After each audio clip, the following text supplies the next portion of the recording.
Hey y'all, I'm Casey Bell from the Shake Up Learning Show, a part of the Education Podcast Network, just like the show you're listening to now. Shows on the network are individually owned and opinions expressed may not reflect others. Find other interesting education podcasts at edupodcastnetwork.com. Hey, Burned In Teachers. Welcome to episode 63 of the Burned In Teacher podcast. I'm Amber Harper, your host, and today I'm going to take you through a live coaching call with Taylor. If you have never joined us before on the Burned In Teacher podcast, welcome. I'm so glad you're here. This is one part burnout and all other parts action, inspiration, and support for teachers dealing with burnout. So I got to let you in on a little secret. I was not planning on launching an episode today. This episode is going to air on March 30th. And honestly, my family and I were going to be on spring break in Florida visiting my brother and my beautiful nephew, Benny. But obviously those plans have changed. I was also going to take a break and allow you just time to enjoy with your families for possibly you being on spring break. And I was just going to take a little break there. But times have changed. Things have changed. So I want to continue to offer you action, inspiration, and support through this time. And true to form, and I'm practicing what I preach, I batched a bunch of interviews at the end of February and beginning of March. And this episode was actually recorded, or this interview rather, was actually recorded on March 10th. And believe it or not, I feel like this was a long time ago, and it was just a few weeks ago when Taylor and I were talking and going through this coaching session. There was not any talk. There was no talk about schools closing. We knew that COVID-19 and the coronavirus were circling around the world and impacting lives in other places. But as far as our schools, our classrooms, it just wasn't an issue yet. And so I was really on the fence about whether or not to go ahead and launch this episode, but in the spirit of determine your long-term goals. And as far as the conversations I've been having with teachers in the Facebook group and through email and on Instagram, is that we have to continue to focus forward. This is temporary. And Taylor, as you will hear in the episode, has some struggles in her day-to-day teaching life in the physical building and her classrooms and with her students. And I think that this can be used as an example, as a perfect opportunity to do some research, to do some learning, to do some reevaluating on what's not been working. And I mean, this would have been an excellent episode for our Reflect on Your Challenges, because she has a huge opportunity here to do some research and some learning of her own. And that's what I encourage you to do. You know, if things aren't working, then you need to do some learning more about what you're struggling with so that you can try new things in an effort to do better and to do something different so that you get different results. So what I'm going to do is I'm going to share this episode with you. It's a little longer of an episode because we really get deep into her struggles, and then I give her some homework to try with her students. Now, of course, she is not in school with her students right now. She is, I believe, teaching remotely. She and I have been communicating through email, and I'm going to check in with her when she gets back to school. So whether that's at the end of April, the middle of May, next August, no matter when it is, what I'm encouraging her to do is to do the research, set a plan, continue to connect with her students. She is a Spanish teacher and travels around to different classrooms and offers instruction from general education classrooms, as you'll hear in the interview. And what this, to me, offers her is an opportunity to learn, to make a plan, and then have time to implement it. And then she and I will come together and see how things are going and move on from there. Now, I'm not going to check in with tips and takeaways, but you can check our amazing show notes with all of the important details about this episode at burnedinteacher.com. Go ahead and click on podcast, and then you will be able to access all of the show notes there. There are two more things I want to make sure you know about before I jump into this interview with Taylor. Number one, if you've not already downloaded this month's Burned In Teacher podcast episode freebie, go to burnedinteacher.com/determine, no D at the end, and you'll get chapter 6 of the Burned In Teacher ebook and all of the steps you can take to determine your long-term goals. The other thing is, 2 weeks ago, I launched an episode that was the audio of Crisis to Calm, which was a webinar that I hosted with my good friends Dana Thomas from Happy Teacher Revolution and Gretchen Bridgers from Always a Lesson. And it's been a huge hit. So if you have not at least registered for that free webinar all about creating balance, workflow, and connection during this time, go to burnedinteacher.com/crisis to calm to get access to that webinar totally for free. Lastly, if you're feeling any isolation at all and you want to continue this conversation, go to facebook.com/groups/burnedinteacher where you will be surrounded by hundreds of other teachers looking for a place to change the conversation, to open up about their struggles, and to seek solutions. Now, with all of that being said, let's jump into the interview with Taylor. Until next week, I'm thinking of you, wishing you, your biological family, and your school family health and happiness through this time. Welcome to the Burned In Teacher Podcast. I'm Amber Harper, and the educators on this podcast are brave enough to share their stories of burnout with the world. On BIT, we get real, we get honest, and we take action. Action against the burnout with stories from burned out teachers, advice from experts, and actionable steps you can take today to beat the burnout and become a happier, more fulfilled human being. Let's get started. Taylor, thank you so much for joining us today on the Burned In Teacher Podcast. Thanks for having me. I'm excited to be here. Oh, I'm so excited for our conversation. So to get this live coaching session started off, why don't you help the audience to know a little bit about you and your situation? So I never really saw myself as doing anything other than teaching. I've always been very interested in working with people and helping people. I'm very excited and passionate about language. And so that's what I have been doing for around 4 years now. Mm-hmm. And my first year, I started out in high school. I ended up moving to middle school, and now I am in 5th grade. And this year has been a huge change for me because I am on a cart. I am in 5 different classrooms. I don't have my own classroom to house kids in, so I don't have anywhere to reflect with my students one-on-one. If I wanted to give them a consequence, I would have to ask permission to use someone else's room. And I didn't have an office until November, actually.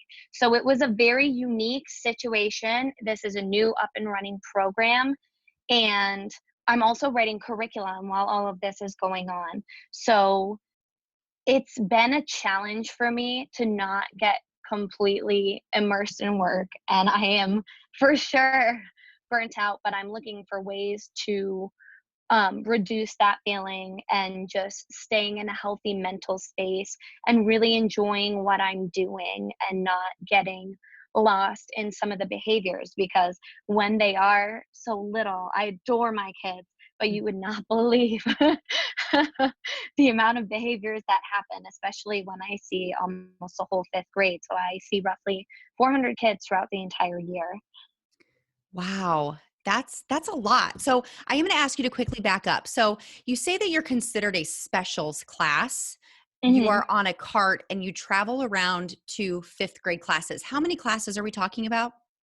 So I have 10 classes in any one semester. I have A days, which I have 5 different classes. Okay. And then on B days, I see 5 different groups of classes. So I have my A day kids and my B day kids. And then that's only for quarters 1 and 3. During quarters 2 and 4, I have a different set of kids. So throughout the year, I have 20 different classes. Okay. Wow.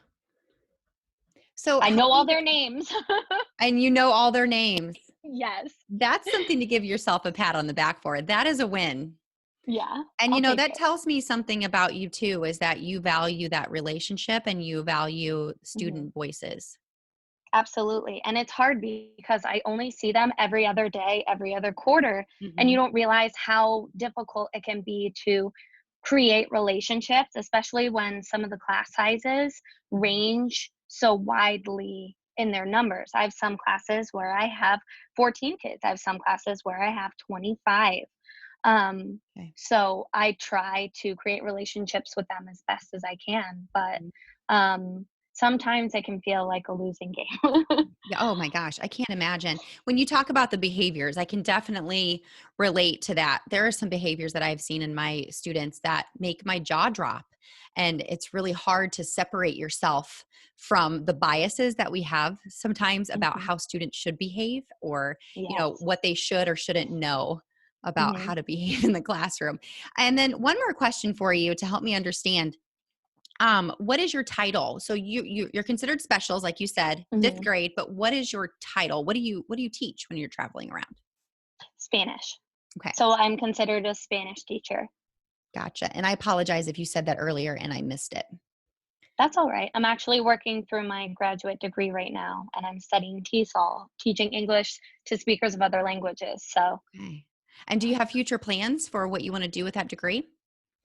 I think that it would be amazing to be able to be that first connection for groups of students. Hmm. I would be able to work with smaller numbers of students and then push in and also see different kids.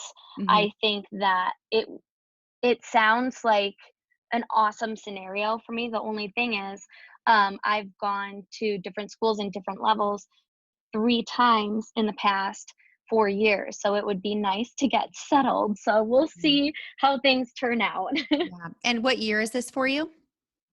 This is my 4th year. Fourth year. Okay.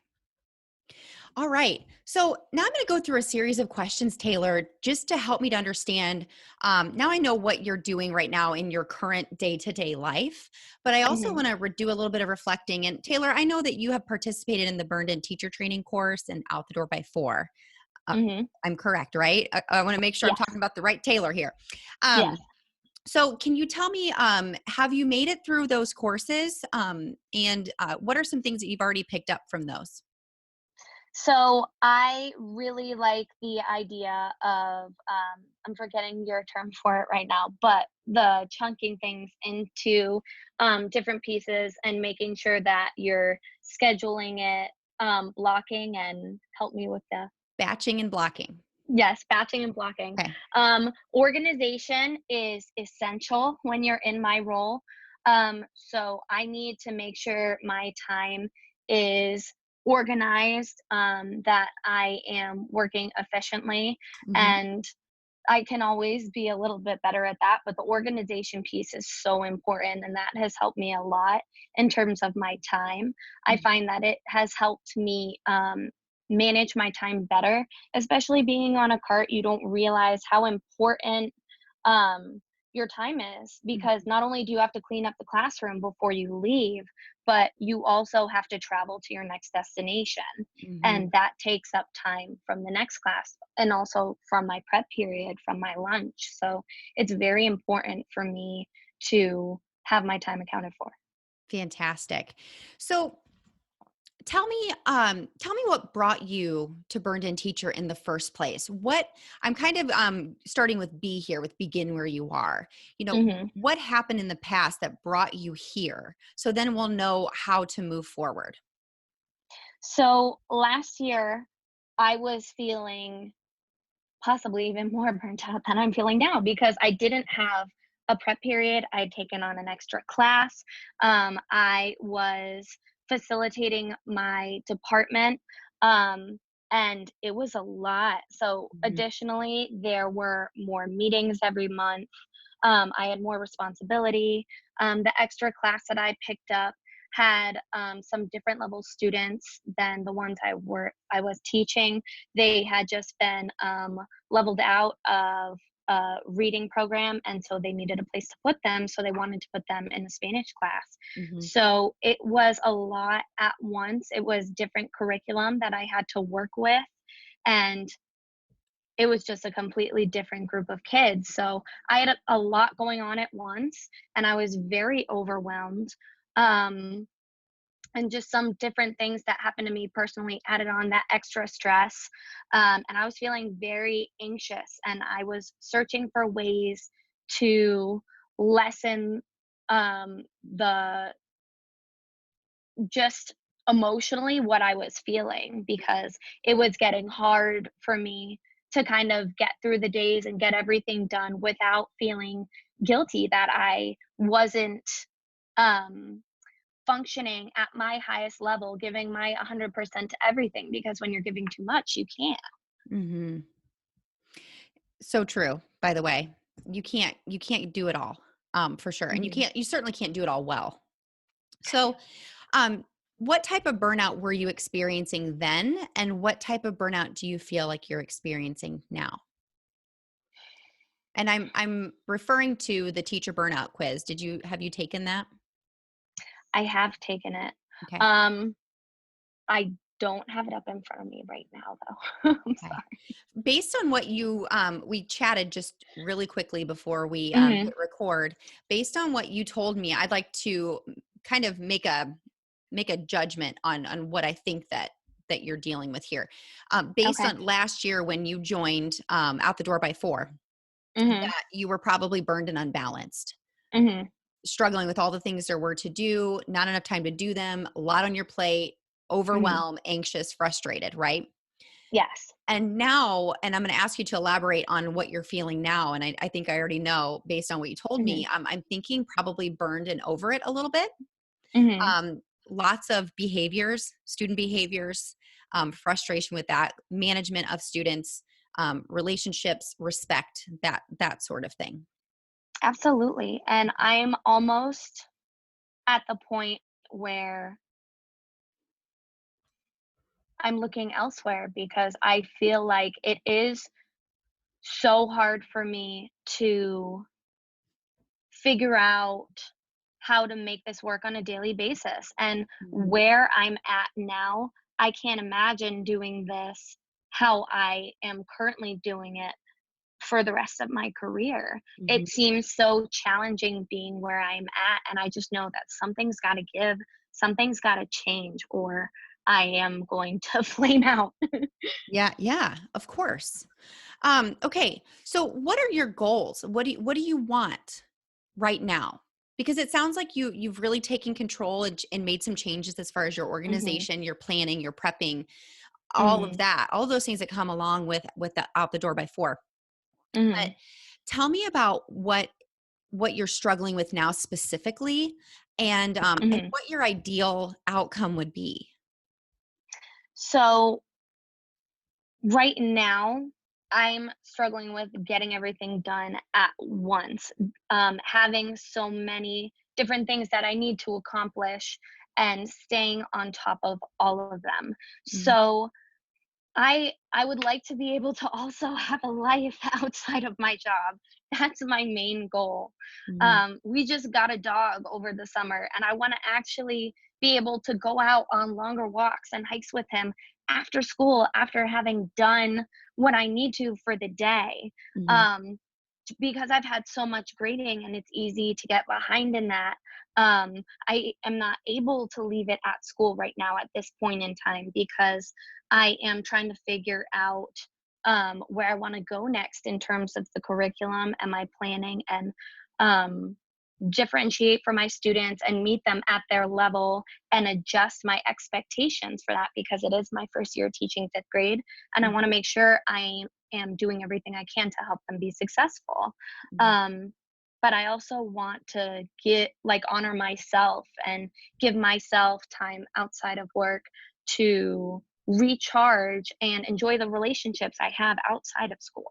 mhm. Now, you just brought up some other things, some pieces of what you're struggling with, that have to do with being burned and unbalanced. But what we were Hmm. talking about before, you were talking about some student behaviors. So, Yes. so tell me a little bit about that, and then we'll choose a direction to go from there. Okay. So about the behaviors. Mhm, Um, there are so many behaviors. I mhm, see so many students, and I see different students every day. So there are so many behaviors that at the end of the day, it can kind of feel like just overwhelming. Like, this is the main part of my job. mhm, And it's easy to feel a little bit disheartened and to focus on the negative instead of focusing on the positive. But at the end of the day, I want to feel proud of myself and that my teaching is the primary thing that I'm doing, not necessarily um, babysitting the behaviors. And I know that sounds bad, but sometimes there are so many that it's easy to get lost in that. And I adore Absolutely. my students. I love them. And it's my thing. I say, I love you in a non creepy way. Because they're like, Miss, you love us. Um, but that's kind of where I sit. I'm kind of overwhelmed with all the behaviors, and I want it to feel like a good thing at the end of the day, not something I'm just stressing.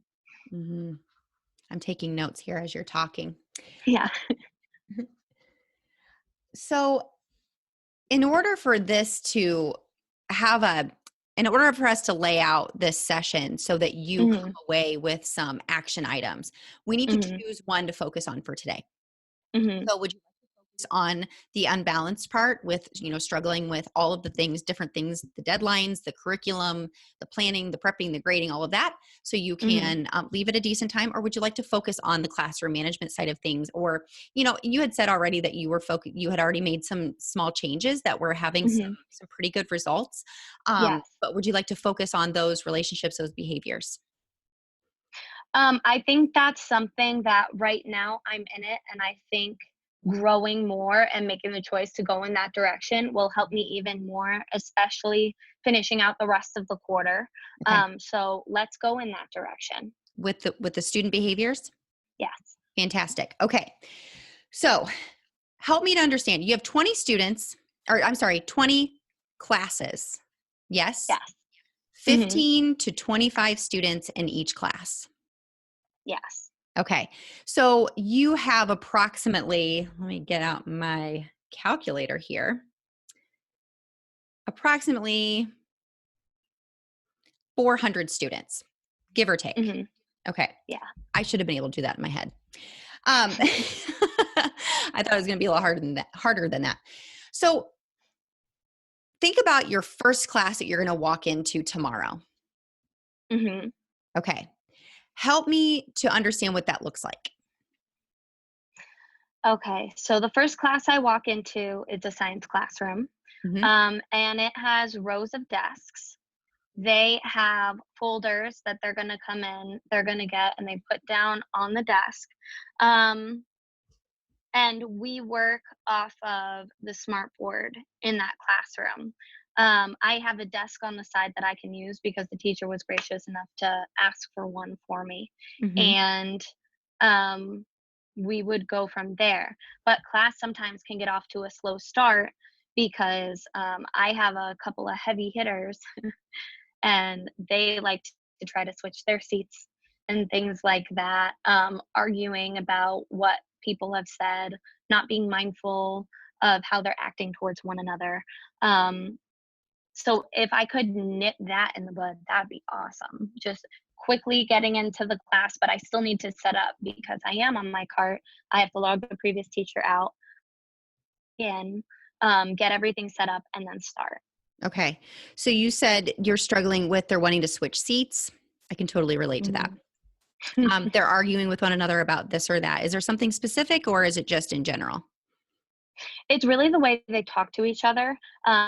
One thing that I hear all the time is, Miss, it's just a joke, but it's really not a joke. It's really them being rather mean to each other. Today, um, one boy called a girl ugly, and then um, they kept going back and forth. Mhm. And then that's something that I have to deal with. But the idea to them of coming to me so I can help them through the situation is seen as snitching. So Yep. that's Got it. the challenge at this stage. They don't want to ask for help. Right. Okay. So 45 minutes, you walk in at the beginning, they start off slow, you start off slow, and because of they want to switch seats, they're arguing, they're talking to each other in a nasty way in many Hmm. different forms. Anything Yes. else that's causing you to start off And slow? I have to set up. Okay. Tell me more about that. So I have to log into the computer or log the previous teacher out. I have to type in my passwords if they're not already saved, or if the teacher has logged out, they won't be saved or shut their computer off. Um, then I have my Google Slides set up all nice, like we learned, Mm-hmm. um, efficiently for the week, and I use the same general template. Um, and then I go from there. I have a warm up to start off the class. We speak to our objectives. We go into a quick mini lesson, anywhere from 5 to 15 minutes. And then we move into independent or group work or both, depending on how long the mini lesson goes. And then we move into a closure and clean up. Okay, great. Um, so I was stuck here on pulling up the Google Slides and typing your Hmm. passwords. So you have your warm up, your objectives. So like, do you have I can statements or I do, you do, we do, or Hmm. okay, So we use the friendly I can statements. So I can identify different colors was our objective for today. okay. And is that your warm up? Is that what you consider your warm up, or what do you tell me a little bit about your warm up? So we reflect on previous learning, we reflect on current learning, what we're going to do for the day, and then we jump into the mini lessons. So Okay. that is something that I could have them do on paper, and I could also have them review the date. The only thing is, it's so much paper because it's so much students. Hmm. Excuse me, so many students, and we're not one to one for technology, so I can't always just throw it on Google Classroom and make it a Google form. Okay. So warm up, reflection, objectives, and then you have a 5 to 10 minute mini lesson. Hmm. And then you do small group work while they're doing independent work or all whole group work. Um, if it's needed, sometimes I'll have them work in groups, such as for like a speaking activity, Hmm. because we work to the four modes of communication: speaking, listening, writing, and reading. Hmm. So generally, writing and listening are independent, and speaking and reading can be more group work because some of the population that I have tend to be lower in reading. Hmm. Some of them have trouble with spelling. So writing and reading tend to be more difficult for them than speaking and listening. Okay. Okay. Um, okay. I'm just writing that down. And then how do you close the lesson or your time there with them? So we review our objective. We talk about what we did that day, and then we talk about how it can apply to real life. So one of our previous units was weather, and when we were talking about the weather, I asked them how it can apply to their real life, and I wanted a different answer each day. So Hmm. one of the days it was, well, we need to know about the weather, so we can arrange our plans. And then the next thing we went into was clothing, and I said, how can this apply to real life? And they said, well, we need to know what the weather is so we can get dressed, um, and we can watch the weather on the TV in English or in Spanish because our population is very diverse. Hmm. Okay. All right. And now you had told me, and then is there anything else? And then you clean I up. would say, yep, I clean up. They clean up their table folders, and I actually dismiss by table or by group because one of the problems we were having was everyone was running out of the classroom at the end. So Okay. now, for a more controlled dismissal, that's what we do. Okay. Fantastic. Okay.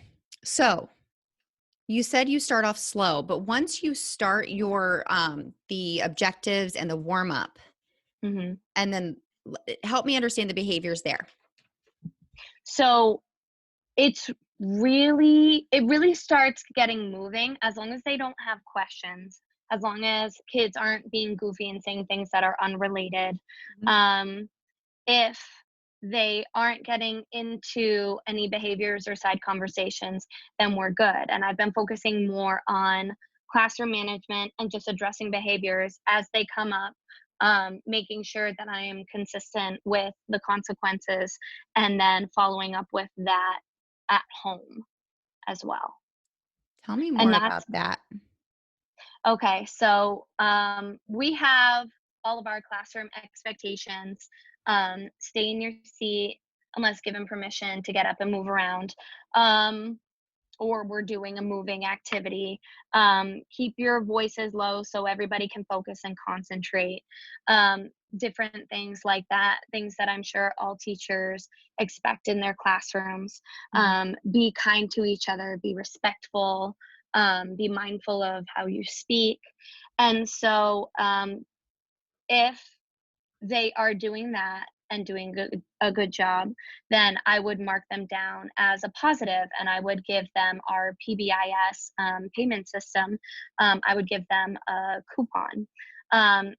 Or at the end of class, if they're doing really, really amazing and I'm so impressed, I will say that to them, or maybe mention to the class, hey, this person did a really great job today, and this is what I liked what they did.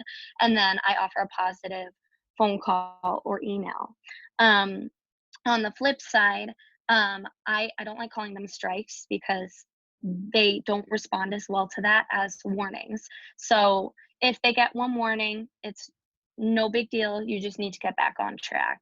What is Two your sign for warnings. that? What do you do when they get a warning? Like, what would you So I say to just me tell if I was? them, I tell them flat out, this is warning, or I give them a number Mhm. silently while I keep moving on. So as long as I have their eye contact, I'm good. Or I would go over, tap on their desk and say, okay, this is your warning because, and then I explicitly state it to them so they're aware of what they're doing. What do you mean that you give them a number?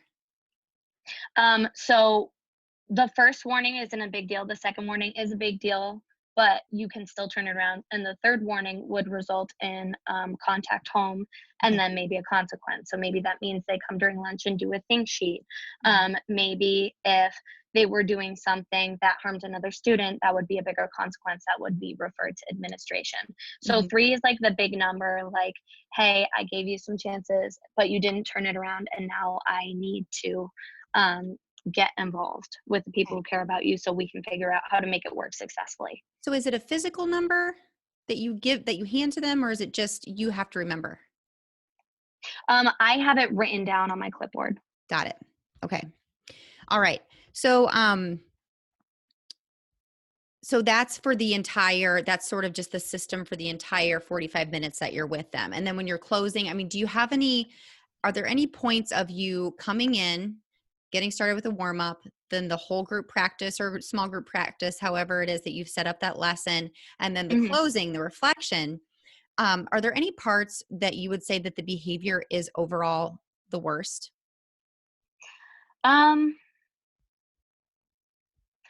I would say either if they're working independently or when I'm getting set up at the beginning, Okay. because that's the time when they're speaking to each other. They have to move around the room to get things. Hmm. They're handing in work or in the designated bin, or maybe they need notes. And that's the time when they're really realizing, okay, this is what I need right now. Or on the flip side, they're saying, oh, okay, this is time when I need to be working. But some students will also use that as time to communicate with others, and the Right. communication isn't always positive. Right. Okay. And when is the behavior the best? I would say that for the most part, the behavior is best when I'm up in front of the room, or if we're doing a speaking activity. I find that when we're doing speaking activities, they get really excited about what they know and they have the chance to apply it. So it's all the learning that they've taken in and they get to actually show it and discuss with other people. And that's the whole goal. Communication is the goal. Right. And I know that about, teaching second language is they have to be actually speaking it to remember it. hmm Yeah. Filling out, looking up words and things like that only goes so hmm far. Okay. Is there anything else that you think I should know? Um, I try I try very hard and I like to be good at what I'm doing. And lately I've been focusing on not losing my cool. So just staying calm, and that has helped a lot. Hmm. It also takes a lot of energy and focus, Hmm. and it takes a lot out of me. So I'm very proud that that's something I've been able to do lately. But when I'm going, because I teach 4 classes in a row, have my lunch break, and then teach my last class of the day. It can be very challenging some days to keep my cool teaching 4 classes in a row if there are challenging behaviors in each of those 4 classes. Mm-hmm. Okay. Okay. So you're working on mindfulness yourself. Absolutely. Okay. And I know there's always room to grow. Mhm. So tell me what you're doing. Are you taking deep breaths? Do you have a mantra that you repeat to yourself? Um, what is it that looks like? So I try to meditate consistently. I'm working on doing cardio 3 times a week to reduce my stress. Mm-hmm. Um, I love going to the gym and lifting weights. Mm-hmm. Um, and I just try to remember when I'm in the classroom and when I'm at school, students are young. It's not like they're in high school anymore. Um, and high school is more controlled. They can think about their actions. But when they're young like this, if I get frustrated, it's really not gonna help anything. Mm-hmm. And it's not gonna help me. It's not gonna help them.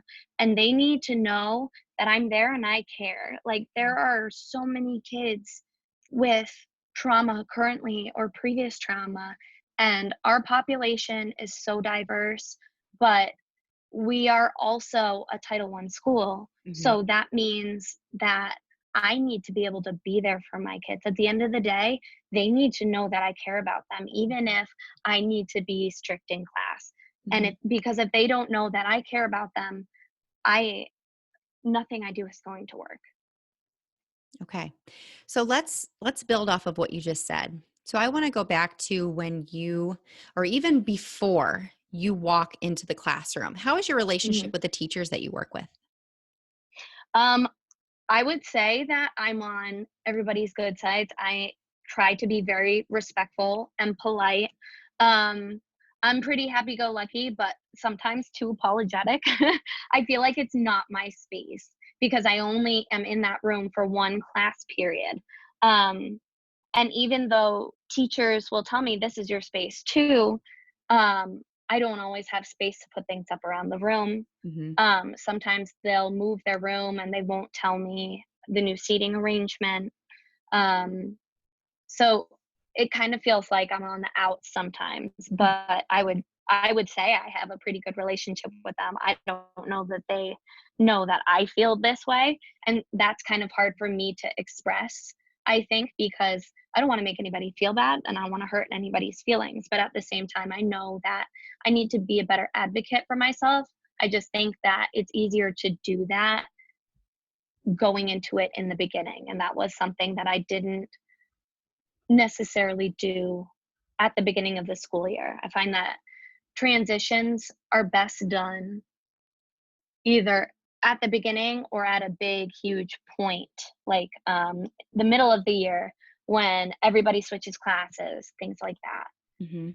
So, are you trimesters or semesters? We're semesters Okay. or quarters. Quarters. Okay. Yeah, So quarter 3 is we're halfway coming. through it. We just did Okay. progress reports. Okay. There are definitely some things that I would say are best to change per quarter, but I think Hmm. when it comes to classroom management and when it comes Hmm. to creating an environment and a culture of understanding and respect for one another, I think there's Hmm. no better time than the present. There's no Okay. reason to wait. If it's hurting you, it's hurting your instruction, it's hurting your kids, your students' learning, both the students who are showing those behaviors and the students who are not showing the behaviors. Hmm. They are all, you're all losing out. So I don't think that this is a situation that is best waited, that is best held out until the final quarter or even next year. Hmm. So I want to go back. I actually want to start with the other teachers that you're working with. Okay. As I was listening, I'm going to focus on that startup when you first walk into the classroom. So based on what you have helped me to understand about your situation, there are a couple of suggestions that I have for you. Mhm. So would you like me to lay them out there for you? Yeah, absolutely. Please. Okay. And if there's anything that I suggest that you have tried, let me know because maybe we can do a little tweak or we need to try something else. Okay. So what I'm thinking is your work with classroom management and behaviors should start before you even enter the classroom. Mm-hmm. So I'm wondering if there's some collaboration and some tag teaming that you and the teacher, the classroom teacher, can do together to help to set you up for more success. I'm definitely open to that. I think that my relationships with the teachers whose classrooms I share, I think they're all working and functioning. And I've gone to all of them for advice before. It's just if they're willing to give me that couple minutes of time. And if they are, then I'm definitely willing to ask for sure. That's awesome. So that was that was going to be my next suggestion, is asking them what works for them and making sure that you understand their expectations with their teacher, and then Mhm. letting them know that and that might be a little, and again, if you've already tried this, it might be a little hard for you to remember the different expectations per classroom, but Mhm. letting them know that whatever expectations Mrs. X has, Yeah. then you expect that same behavior from them and the Mhm. same expectations. But what I was thinking is more of a collaboration of helping them to set you up for success. So, for Mhm. example, having the teacher have them have their folders out before you get there, Yeah. and maybe even asking them if they wouldn't mind signing you in to their computer Mhm. before you come in. Have you tried that before? No, I haven't. Generally, I have to sign in. Okay. So that would save me a lot of time for sure. Mhm. So, and that of course goes, with your comfort level with having, letting them have your password and your username or whatever. But whether it's that, or maybe you have, maybe you come up with some crafty way of having maybe another account that they sign into that has access to your slideshow. Does that Yeah. make sense? Yeah, absolutely. So that way, it's just quick for them as they're transitioning out that you have a friend there, don't you? Yes, I do. Sorry, Who this is is this? Sadie. Who is this? Sadie. Hi, Sadie. She's really cute. Okay, so listeners, I know you can't see this, but she's got a beautiful cat sitting with her. Okay, so first of all, maybe asking the teachers, and maybe if you want to even craft the email to me Mm-hmm. first to Okay. make sure it's not wordy, it's direct but positive, that it's coming from a space of I want to help your students be successful. Yeah. If you can help me by doing this one thing for me or these two things for me, number one, having them have their folders out, Yeah. and number two, signing me into your computer. Mm-hmm. And with that, um, I would suggest having them start their thinking about what it is that they did yesterday before you even come into class. So Yeah. I don't know what that would look like for you, and that depends on your teaching style. So whether it's drawing a picture, if you just have several pieces of blank paper or recycled paper in their folder for them, Yeah. that maybe they are drawing a picture of what they did yesterday, or they can choose, choice Mm-hmm. is always the best place to go with this Yeah. type of, like a soft start to this, to you starting your lesson. So they could write a sentence, they could draw a picture, they could Mhm. represent in any way that they want what they remember from yesterday. Okay. Does that make sense? And that Yeah. will be you modeling that. It might be a day of a lesson, but Mhm. that is what you do. We're going to practice this. And you give, handing out the recycled paper where they're working on the back of it or whatever, and whatever your expectations are, so that when they come in or whenever you come in, they're already starting. And this will take practice and routine and Mhm. structure. But when you come in, they're already getting their brains ready to move, to Yeah. move with you. Okay. Mhm. Um, I'm making sure that I write these things down because I'm going to check in on you. Okay. The other thing is then, um, so when you come in, you said that right away you start with reflection of what you did the day before, Yep. and then you jump into the I can statements and you jump into their lesson. Mhm. So I'm wondering if it would be helpful for you to set the tone for your expectations by either having what I started my day, because I had 30 first graders at one point, and it was That's all. It was a really hard year. But when I came back during Christmas break, I did a lot of research on creating because I had students that they were very mean to each other. We Mhm. had, I mean, and this was a small school. So a lot of the kids knew each other. They were with each other in kindergarten. There were only 2 sections of kindergarten, 2 sections of first grade. So Yeah. they knew each other. Maybe another student's mom was their babysitter after school, Mhm. so it was like a brother sister or a sister sister kind of relationship, which is Yeah. great. They know each other well, but it's also really it doesn't set them up for success when it comes to focusing on learning instead of the Mhm. drama. Yes. So what I would suggest is having some sort of ritual. And I know Lori Desautel's talked about this. I refer to it a lot. I want to say it's episode 28. Okay. So I would suggest you go back and listen to that episode. She talks about having sort of this classroom family time, and it doesn't have you don't have to call it family time. And I can't remember exactly what she called it, but it had to do with creating this culture of when we start by welcoming each other, or I welcome you to this lesson, and we definitely make sure that we know our expectations.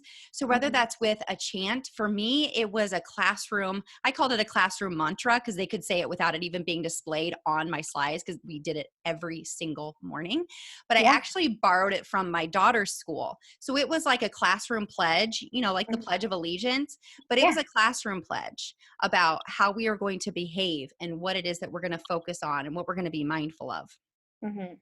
And I know that you're a big fan of mindfulness for yourself, but Yeah. maybe starting out, what I would also start my morning out with, and you do not have to do all of these things, but it's just ways that I felt it helped our morning to go so much more smoothly. And I was Mhm. able to use that language then during the lesson or during the independent practice time when they were getting off task and off focus. I was able to say, when we're reading, and they would say, just read, because we would talk about focusing on what you're doing rather than what's Yeah. happening around you. That mindfulness and focus on the present and what's right in front of you. So my suggestion would be to have some sort of Spanish pledge, and maybe you even say it in Spanish. Yeah. You They know what I love Spanish, mean? so that's definitely something that we could incorporate. They love using it and hearing it. Yeah. So what I'll do is, I know you're already a fan of planning by using slides. I will create a copy of just that slide, Mhm. and Okay. I will send it to you. So you can of course change it in any way you want, but it's just a simple like 3 or 4 sentence pledge. You could Mhm. take it down to 2, practice it in English and then say it in Spanish. Yeah. Something where, and then if they get off task or they start to nitpick or whatever it is that they're Mhm. doing, that you can say in Spanish even, or in English, you could say to them, when we're in this class, we treat each other with respect. Yeah. Um, and then if you're interested too, I don't know if you have ever used Go Noodle. I've heard of it. My best friend used to teach 5th grade, and she would use it frequently. Mm-hmm. So I would not suggest, if they're already, if you're coming in and they're already hot, I would not do like one of the crazy, funny, fun ones. Maybe Mhm. use that as an incentive at the end of class. Yeah. But what I would suggest is maybe doing the Go Noodle flow. Okay. So the Go Noodle flows, they offer mindfulness, they offer focus, paying attention to your body, deep breathing. And that's where I said I got when we're reading, just read. Mhm. So they say those types of things in the Go Noodle flow. So, Okay. you know, obviously all of these things take time. I am not telling you to go into the classroom tomorrow and do all of these things, or to Yeah. spend your personal time that you're not getting paid to do all of this planning. It's Mhm. their ideas to help you to Mhm. to really refocus their attention, help to set you up for success. It is not selfish for you to look at this as, I need help setting myself up for success. Because if you don't set yourself up for success, you're not going to set your kids up for success, Yeah. because you're going to be exhausted. You're going to be frustrated. As much meditation and deep breathing as you're trying to do, we have to try some different things in order to see something different. I know you believe that because you've already made some changes. Mhm. Um, so my top suggestions are: number one, do some collaboration with the classroom teacher that you're going into. ask them to have their folders out, decide how it is that maybe you can have the kids, rather than just sitting and waiting, Mm-hmm. that they are already starting to do that reflection. And then you can have the students share what it is they remember by reading their sentence or showing their picture or whatever. And it could even be, you could even open it up to say, if you don't remember what we did yesterday, think about what we try to remember what we did 2 days ago, or what is your favorite lesson that I've led for you. Yeah. So you're opening it up to not just like putting them in a box, like you only are allowed to write about tomorrow. Because then they'll say, I don't remember. Well, that's okay. What do you remember from a Mm-hmm. day before or the day before that, And that's Yeah. all just kind of making connections that, Mm-hmm. we don't just forget, and some kids have that memorable lesson that they just remember because it was really super fun, or they happen to have some schema or some understanding or connection to it in some way where they can feel like, oh my gosh, like I do remember something. So that's empowering them to be able to share as well. Yeah. So if the start of your Spanish class is the hardest, those would be my beginning suggestions to start thinking about and trying. Okay. So then, they're doing the reflection before you come in. So you're having them share what they have already been thinking about. You have your pledge. You can say it in English or Spanish, and I will share that slide with you. And I'm not claiming that I created this pledge. I totally did not. I changed a couple things about it, but my daughter's school, she would come home and say it. And I was like, oh, I need that in my classroom like tomorrow. Yeah. And then thinking about bringing some of that meditation practice, those things that bring you peace and calm, bringing Mm-hmm. that to them. And it does work. It's not going to change overnight, but Mm-hmm. it really does work to help to calm that space down for you to be more Okay. successful. Have you tried any of these things, or are there any other ideas that are coming to mind as I'm kind of putting these in front of you? I haven't tried any of these things yet, actually. So I am excited to come away with this with new ideas and Mhm. things that I can try. And I know I probably shouldn't throw them in all at once because Mm-mm. that'll overwhelm them. But Yeah. I think they'll be excited to see some new small tweaks in our lessons, just to help everyone be more successful. And I think Absolutely. that Go Noodle can be a thing that they can really enjoy, because even though they like to believe that they're big bad fifth graders, Uh-huh. they still have the hearts of fourth graders sometimes. They do. They do. And what's great about this too is if you do the flow, they don't, and eventually after you go through, because there are several in there that are free. Once you go through each of them and you create a routine, you can kind of gradually let them know that eventually, maybe that can be a positive reward, that you will have a chance to choose which flow we come into. Or I'm going to pick somebody who's really working hard on their reflection when I come in to choose Hmm. the Go Noodle flow for today. So Yeah. you're rewarding that positive behavior, Hmm. right? Right when you come in, you're like, hey, I don't know, I'm gonna use my nephew's name. Hey, Benny, I noticed that you're working so hard on your reflection. Thank you so much. I'm gonna have you choose the Go Noodle flow today. Yeah. And some kids will probably play it off. I know they're fifth graders, but they're gonna be like, whatever, or if they're like, I don't want to choose, be like, all right, go ahead and choose somebody. Yeah. Empower them to have that choice. That'll be really Hmm. helpful. Or choose somebody that you see that's working. Hmm. So it Okay. doesn't become a battle in that way. Hmm. So those are my top suggestions. What I'd like to do is now, listeners, if you've been following me on Instagram, you can see I've been batching a ton of episodes of interviews these last couple weeks. So I'm going to do another round of these in July, either late June, early July, and then I'll sprinkle in throughout July because I know it's vacation and all that.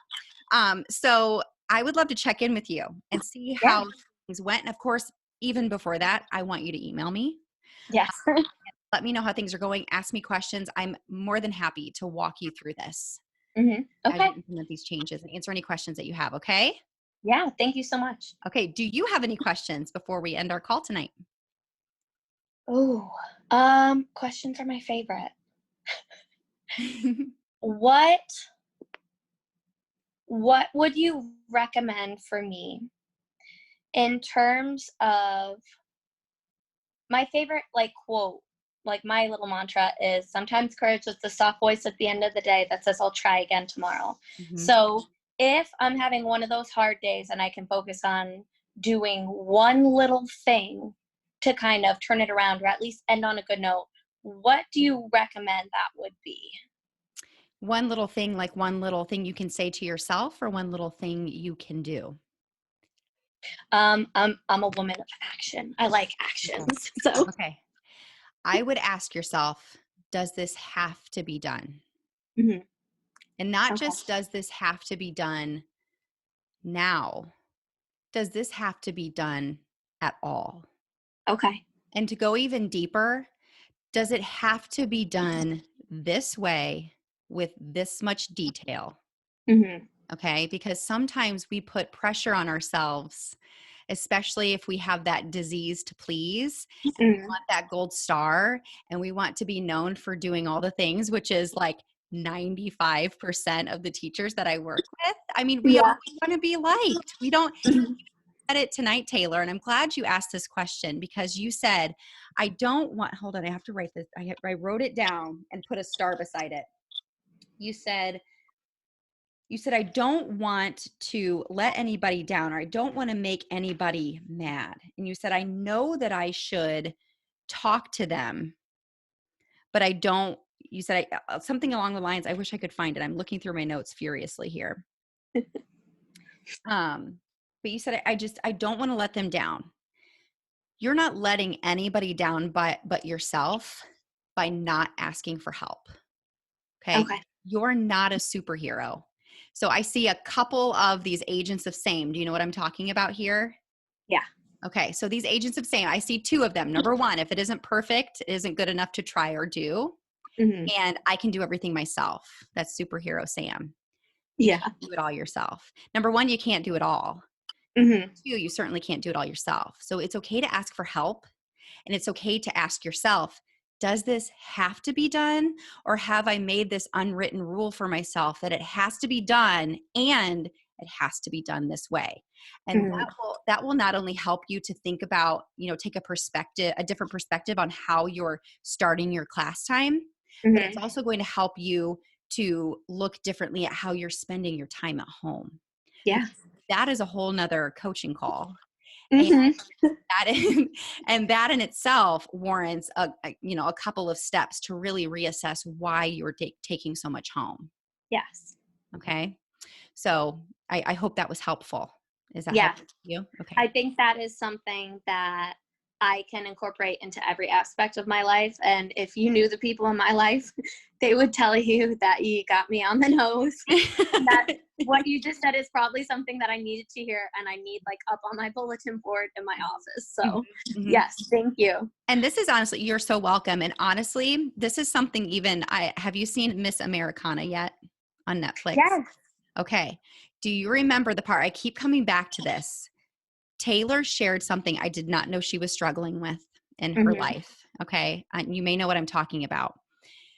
But she says to herself, we don't do that anymore. Yeah. No. You tell yourself, no, we don't do that anymore. That's not being negative.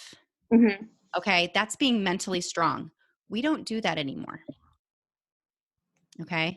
So when you see yourself going to these habits that you've created, because what you're doing now, they're habits with your Yeah. workload. I can't help but acknowledge this because it just breaks my heart that you're doing so much at home and you're considering, leaving or doing something else. So I think before you take that big step, Hmm. tell yourself or ask yourself, do I have to do this?